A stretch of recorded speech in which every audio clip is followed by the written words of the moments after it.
Magbayanihan na tayo and let's vote for Atisa Manalo sa Miss Photogenic, People's Choice, Best in Evening Gown, lahat na ng categories. So ituturo ko sa inyo the very simplest way as possible paano makapag-vote kay Atisa Manalo using the Miss Universe application na pwede mong i-download sa Play Store. So eto na. By the way, free lang pong mag-vote kay Atisa Manalo sa Miss Universe app and marami ka pong i-vote, mga 7, basta may time ka. Pero kung gusto mo naman magbayad, kung anak ka ng isang contractor at marami kang mga flood projects, why not?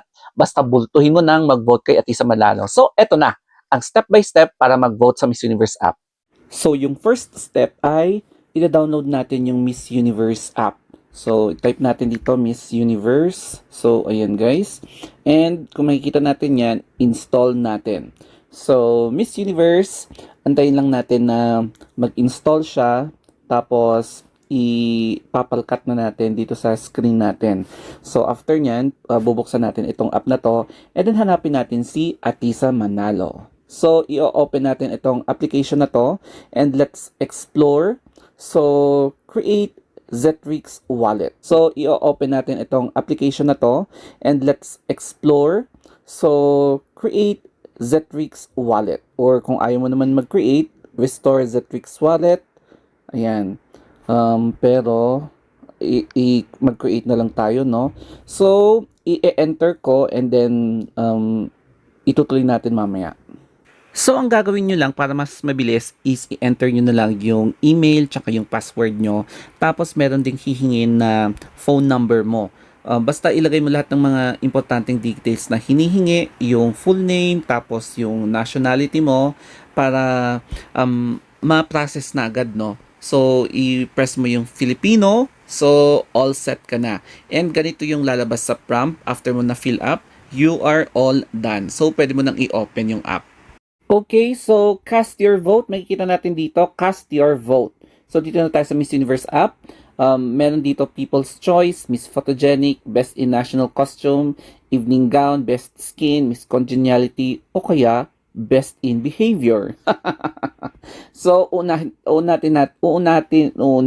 natin itong People's Choice. So i-vote natin dito, of course naman si Miss Philippines. So, i-scroll natin pababa. Ayan, para letter P. So, dito si Atisa Manalo with screenshot muna natin bago tayo mag-vote. Ayan. So, mag-vote na tayo. And, enjoy a free vote. Just watch a quick ad to continue. Watch ad and get votes. Reward on the way. Your reward vote is being processed and will arrive shortly. So, screenshot natin to. Sorry, nabubulol na ako kasi ayan, not following instructions kasi ang lola nyo. Ayan, so let's press OK. And nakapag-vote na tayo. So, ganun din yung gagawin natin sa iba pang category, no? So, tapos na tayo sa People's Choice. Then, let's proceed to Miss Photogenic. And then, ayan, Philippines, then si Atisa, and then vote now, tapos, 1. Then, continue, then, i-register ko yung face ko, then, confirm, and then, continue, ayan, confirm vote. Ayan, press mo yung confirm vote, at ang lalabas niyan is, your vote is being casted. Please do not close the app during the process. So, ganyan siya. Antayin lang natin hanggang ma-confirm yung ating vote. So, wag nyo i-close itong app habang nagpa-process.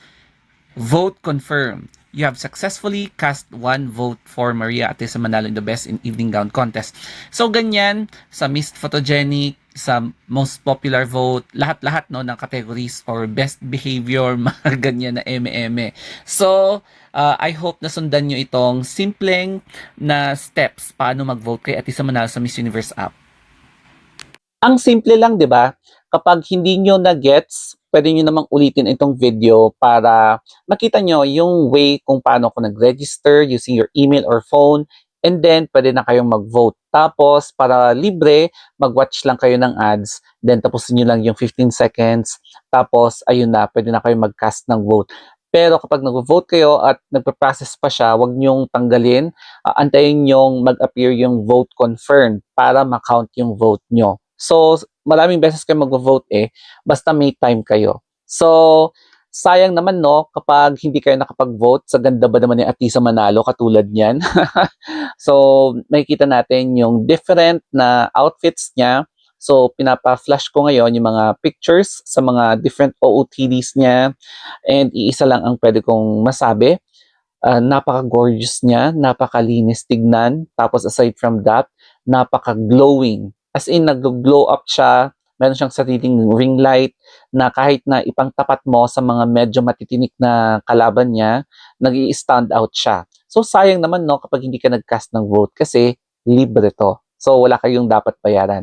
Not unless kung anak ka ng contractor o kaya alam mo na yung mahilig gumawa ng flood control o di ba yung mga kickbacks, pwede mo namang ibulto yon para makapag-vote kay Atisa. I therefore conclude na meron po akong ambag bilang isang pageant fan. 'Di ba?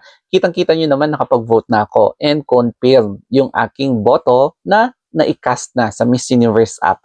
So sana ma-follow nyo or na-gets nyo yung pinakasimpleng step-by-step process kung paano mag-vote kay Atisa Manalo. Inuulit ko sa Miss Universe app using this simple detail lang. So, ulitin ko ulit, free po ang voting. Wala po kayong babayaran not unless anak po kayo ng contractor. So, bago magdilim ang aming paligid kasi brown out po ngayon and after this, mag-i-edit habang nagka-charge and mag-i-study ako kasi mag-duty na naman ako bukas. So, that's all guys. Thank you so much and have a nice day. Mag-comment lang kayo kung meron kayong favors or requests sa akin sa comment section. So, that's it guys. Thank you and bye-bye.